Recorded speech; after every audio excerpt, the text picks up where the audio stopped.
สวัสดีทุกท่านคุณหนูมา โอ้คุณหนูมาตกใจเมื่อคนเดียววันนี้ตะหนูกับตะกราบมาไม่ได้โอ้ตะหนูกับตะกราบมาเท่าไม่ได้ขึ้นได้มาบ่นี่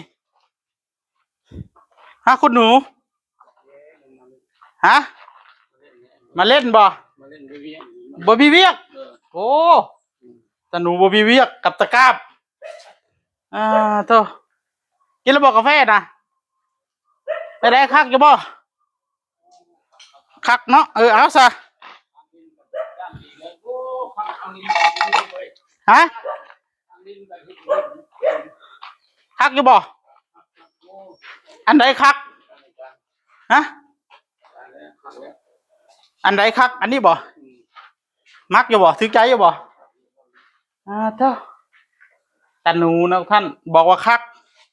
มีเฮ็ดเปนอนเลยตาหนูนี่เด้เปนอนยังดีได้นี่เด้แล้วมื้อนี้บ่ได้ไปไสบ่ฮะโอ้แต่ตาหนูชอบล้างน้ำนี่บ่โอ้มักล้างน้ำเป็นจังไดมันคักบ่ท่อตัดเอาน้ำไหลจวกเลยแต่งเอาเลยนี่ท่อเลยนี่เฮาไปติดตั้งเฮือนเจยันดามื้อนั้นบัดชื่อเนาะอันนี้บ่ได้ชื่อใส่ประดิษฐ์เลยเอาแบบท่อสูบน้ำเพิ่นนั่นละเอามา3ท่อน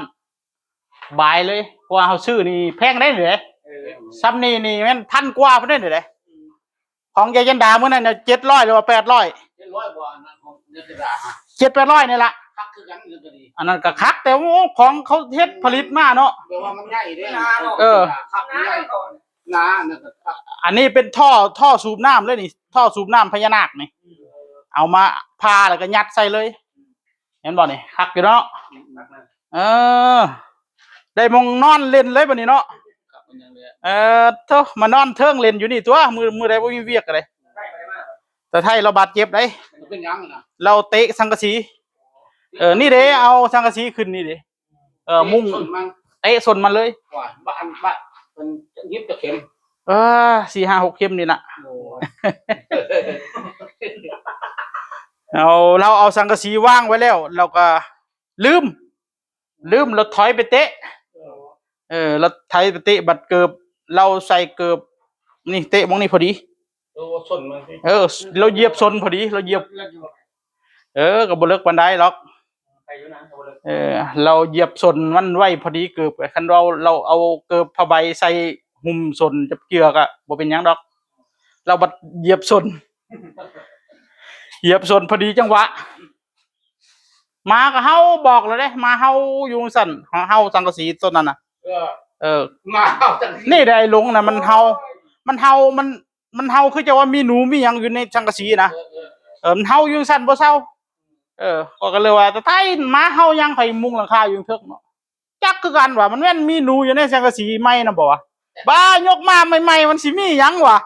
จักหน่อยแล้วเพิ่นชั่วเลยหมามันเฮาบอกแล้วมันบ่เชื่อมันมันมีรางของมันอยู่อัน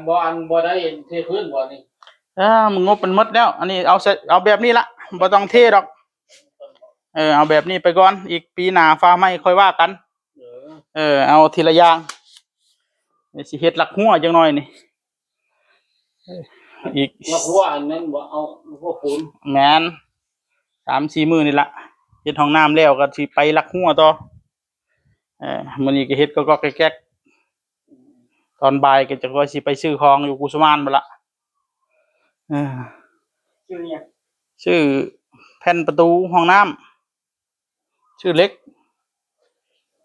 ก็ติดโถอยู่ว่าหั่นบ่ทันแล้วกำลังติดโถอยู่บ่ได้ไปหาเฮ็ดบ่เขาหาเฮ็ดขายลืมๆกันอยู่บ่มีล่ะบ้าคือว่าบ่มีจักคือกันขายได้มื้อละ400จักมันไปทางใดโอ้ขายมื้อละ400สั่งเฮ็ดดินเมื่อวานได้400เฮ็ดดินขายตะกร้าละ100ตะกร้าใหญ่ได้บ่แม่นตะกร้าน้อยนี่ซ้ำทั้งสีนี่ล่ะตะกร้าละ100ถ้าใส่เขาเต็มตะกร้านะยีนี่จักไปอีกแล้วเมื่อเช้าก็ขายแล้วเมื่อเช้านี่ขาย100นึงแล้วไปแล้วไปจักหน่อยตอนเที่ยงกลับมาก็ได้100นึงก็ บายไปอีก100แรงไปอีก100โอ้ขยันเนาะ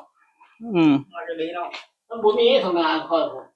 มีแต่ตัวน้อยๆซ้ำนิ้วก้อยนี่แหละโตกำลังอันนี้เลยบริบาลเลยโตบานไว้พี่ซื้อเลยปลาต้มไว้นะจักเขาแล้วเห็นเขาซื้อมื้อนี้มื้ออื่นเขาซื้ออีกผู้เก่าน่ะต้มไว้ซื้อไปขายมั้งจักคือกัน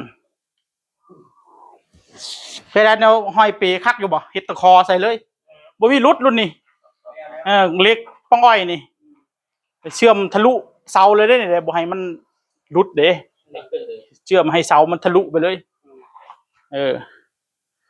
คักบัดนี้ผูกเข้าไปเป็นเดือยไปเลยเนาะแม่นว่าสิเฮ็ดมองนี้อีกก็ย่านเป็นขวางทางย่างก็เลยบ่เฮ็ดเนาะคนย่างไปนี่บัดเคิกอีกได้เนาะเพิ่นแล้วแม่งอันนั้นจิ้มตาได้เนาะคักอยู่เนาะมารอบนี้เปลี่ยนแปลงเลยดิเฮ็ดไปเรื่อยๆห้องน้ำนี่แล้วก็สิเฮ็ดเตียงเฮ็ดหยังบัดนี้เฮ็ดหลักหัวหลักหยังพี่บ้าแห่งหลายอยู่ซุมื้อนี้พี่บ้าเนี่ยมันตกฮอดปลาอยู่ข้างหลังพุ่นเมื่อวานนี่ก็เลยเอาซ้ำตกปลาให้มันตกไปอยู่สระนะเห็นย่างไปตกปุ๊บแล้วก็ออกมาเลยได้ไวขนาดเสียวไป1วะอย่าจากแล้วตกไวขนาดกะว่าบ่ได้แท้วะมันยันลงไปข้าวเดียวได้2ตัวเมื่อจ้อยเลยโอ้ว่ะ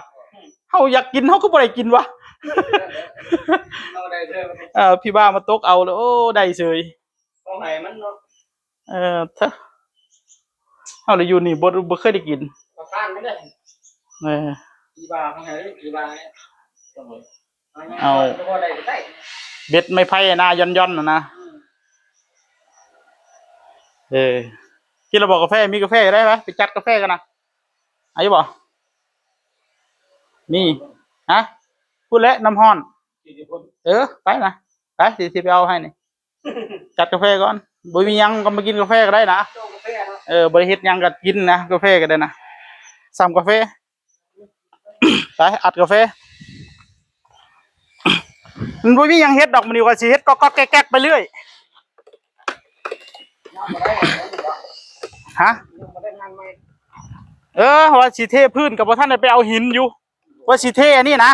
ว่าสิเททางยางไปห้องน้ำนี่นะแต่มันบ่ท่านได้มีหินอยู่ต้องแล่นไปเอาหินก่อนอื่นมือพุ่นละยังเฮ็ดมื้อนี้มันกระเทินแล้ว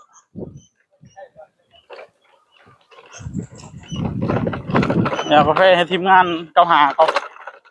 ตอนพี่น้องเอ้ย